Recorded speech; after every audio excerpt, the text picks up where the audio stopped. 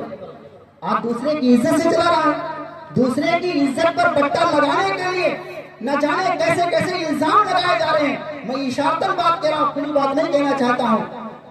ہمارے علماء کرام بیٹھے ہوئے ہیں، میں تو اصلاح کی غرض سے بیٹھا ہوں۔ مشکات شریف کی شرح مرکات شریف کے اندر یہ بات لکھی ہوئی ہے، غور سے سنیے۔ مشکات شریف کی شرح مرکات کے اندر یہ بات لکھی ہوئی ہے کہ اگر کوئی انسان اپنی ماں کے ساتھ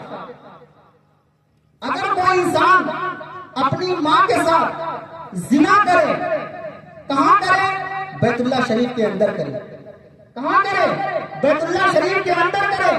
یہ چھوٹا گناہ ہے کسی کی عزت کا سودا کرنے سے، یہ چھوٹا گناہ ہے کسی پر الزام لگانے سے، یہ چھوٹا گناہ ہے کسی پر تہمت لگانے سے، یہ چھوٹا گناہ ہے کسی کی عزت کا جنازہ نکالنے سے۔ اس لیے میرے بھائی، اگر ہم اپنے لیے عزت پسند کرتے ہیں تو ہم دوسروں کے لیے بھی تو عزت پسند کریں۔ ہمیں اپنی عزت پیاری ہے تو دوسروں کے اوپر دھبے کیوں لگائے جاتے ہیں؟ دوسروں کی عزت کے سودے کیوں، دوسروں کی عزت کے جنازے کیوں نکالے جاتے ہیں؟ اس وقت تک کامل ایمان والا نہیں ہو سکتا ہے۔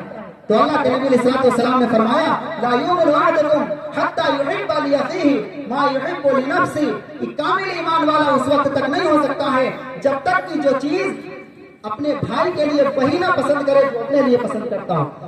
چوتھی حدیث، اللہ کے نبی علیہ الصلوۃ والسلام نے فرمایا الحلال بین والحرام بین وبینہما مشتبہات، کہ حلال بھی واضح ہے اور حرام بھی واضح ہے اور ان کے درمیان میں کچھ چیزیں مشتبہات ہیں۔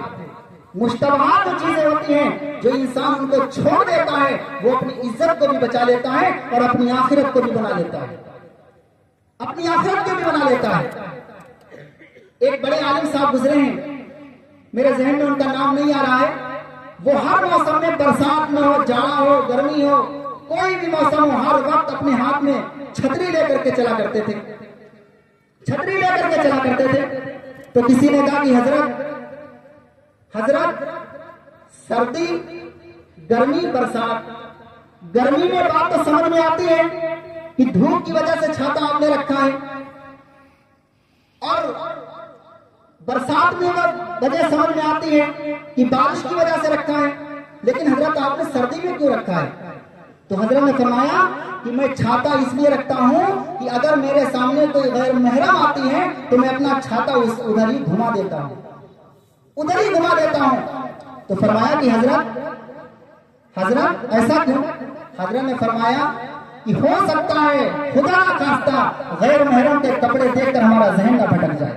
غیر محرم کا کپڑا دیکھنا بھی گوارا نہیں کیا ہے۔ کیا مذہب اسلام ہے جس نے ہمیں اور آپ کو سلیقہ سکھایا ہے؟ علماء اسلام بیٹھے ہیں، اگر کوئی غیر محرم وضو کرے اور اس کا پانی بچ جائے تو اجنبی آدمی وضو نہیں کر سکتا ہے۔ علماء کرام بیٹھے ہیں، آپ مسئلہ معلوم کر لیجئے گا، اجنبی آدمی وضو نہیں کر سکتا ہے۔ کیوں؟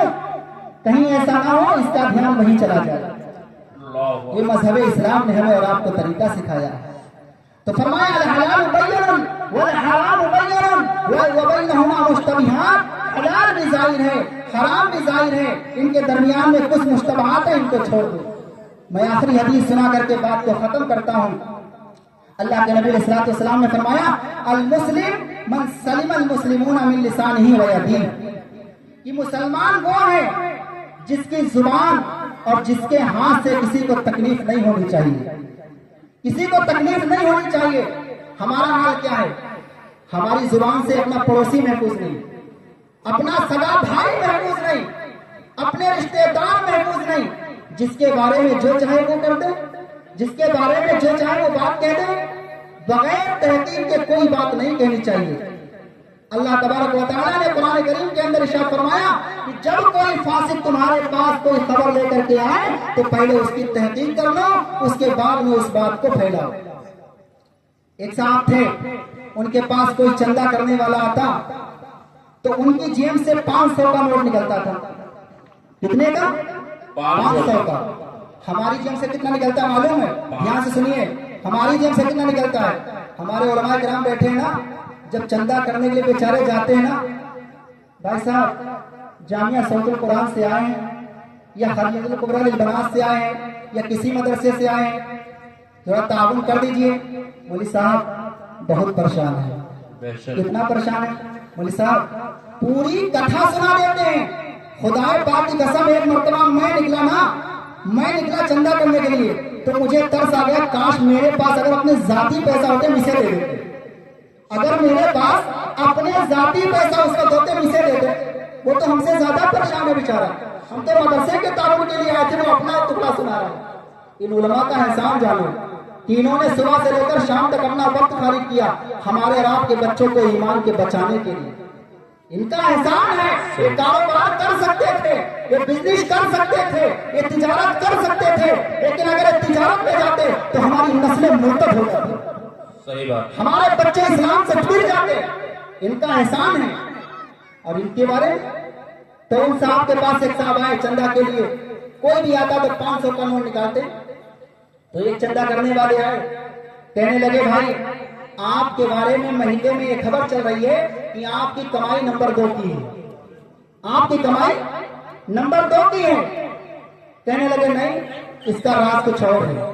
توجہ سے سنیں، کہا اس کا راز کچھ اور ہے۔ کہا کہ آپ بتا سکتے ہیں؟ کہا میں بتاؤں گا۔ کہا بتاؤ۔ کہا میں ایک مرتبہ امام صاحب کی تقریر میں بیٹھا تھا، امام صاحب نے اللہ کے راستے میں خرچ کرنے کے فضائل بتائے، میرے دل کے اندر جذبہ پیدا ہوا، میرے پاس اتنا پیسہ نہیں تھا کہ میں اللہ کے راستے میں صدقہ کروں، میری آمدنی اتنی نہیں تھی، لیکن میں اپنے گھر آیا، اپنی بیوی سے اجازت لی کہ بیوی محترمہ یہ رات آپ کا حصہ ہے، اگر آپ مجھے اجازت دیں تھوڑی دیر میں رکشہ چلاؤں گا اور اس رکشے کے ذریعے سے جو کمائی حاصل ہوگی وہ ساری کی ساری اللہ کے راستے میں خرچ کریں گے، وہ ساری کی ساری اللہ کے راستے میں خرچ کریں گے۔ ہماری آنکھیں کیا دیکھ رہی ہیں کہ نمبر 2 کی کمائی ہے، ہماری آنکھیں کیا دیکھ رہی ہیں؟ سامنے والے کی کمائی نمبر 2 کی کمائی ہے، لیکن سامنے والا کتنی محنت کرتا ہے وہ جانتا ہے، اس کا اللہ جانتا ہے۔ اس لیے قرآن نے منع کیا ہے کہ خبردار کوئی بھی بات بغیر تحقیق کے نہ کرنا۔ اگر کسی عالم صاحب کو نا ذرا چمکیلے کپڑے میں دیکھ لیا، اچھا مولوی صاحب چندے کے پیسے چل رہا ہے معاملہ، چندے پیسے چل رہا ہے، اچھا تو کاروں چلنے لگے ہیں، کار بھی ہو گئی، اچھا مولوی صاحب نمبر 2 کی کمائی ہے، نمبر 2 کی کمائی چل رہی ہے مولوی صاحب، خوب رسیدیں کاٹ رہے ہیں۔ نہیں میرے بھائی، ان کا احسان ہے، یہ رسیدیں لے کر کے آپ کے دروازے پر جا رہے ہیں اور آپ کے بچوں کے ایمان کی فکر کر رہے ہیں۔ ورنہ میرے بھائی آپ بتائیے، کشمیر کے اندر 5000 بچیاں مرتد ہو گئی، 5000 بچیاں میروں کے ساتھ چلی گئی۔ اس کے بعد ہم جیسے ڈھونی مولوی وہاں پہنچے اور ان سے کہا اپنے مذہب اسلام کی جانب پھر جاؤ، تو انہوں نے کیا کہا کہ تھوڑا پہلے اور آ جاتے ہمارا اسلام بچ جاتا ہے، تھوڑا پہلے اور آ جاتے ہمارا ایمان بچ جاتے، ہمارا ایمان بچ جاتا۔ تو ہمارے علماء کرام ہیں، ان کے بارے میں سوچ سمجھ کے زبان چلائیں۔ ہر شخص کے بارے میں اللہ کے نبی علیہ السلام نے فرمایا المسلم من سلم المسلمون من لسانہ و یدہ، مسلمان وہ ہے جس کی زبان سے اور ہاتھ سے لوگ محفوظ رہیں۔ میں اپنی بات کو یہیں پر ختم کرتا ہوں۔ وآخر دعوانا ان الحمد للہ رب العالمین۔